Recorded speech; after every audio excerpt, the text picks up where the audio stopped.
What's up and welcome to the first talk of 3 investigating Genesis 1 and 2.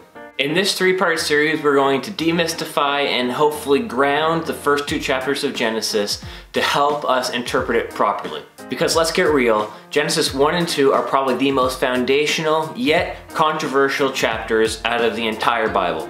Let's get into it.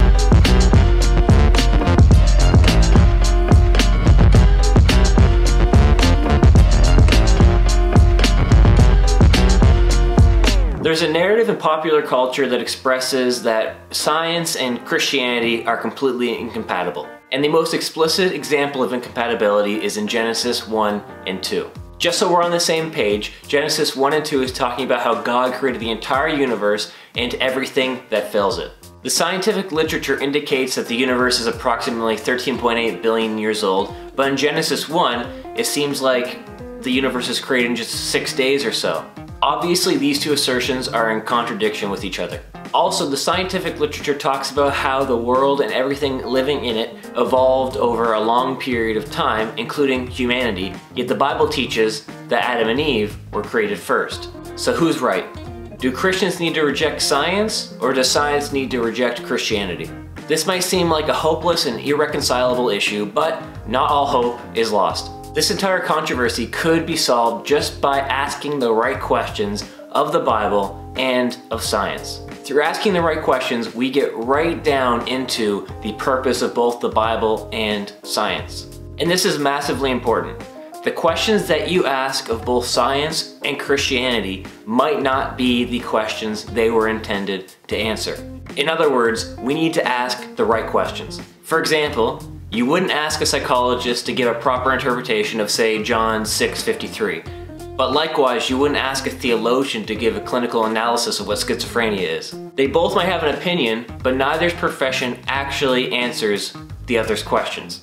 The Bible and science have 2 fundamentally different purposes. The purpose of science is actually quite clear. The scientific method is used to explain how things work, how things have come about the way they currently are, and how things might be in the future. I'm not a professionally trained scientist, but this just seems self-evident. For example, science does an amazing job telling us how the universe came to be. It explains that approximately 13.8 billion years ago, an explosion may have happened which created the universe, planets, stars, and then the Earth was formed and water came on Earth, and then all of a sudden life came out of water and all this different stuff. It explains how things came to be.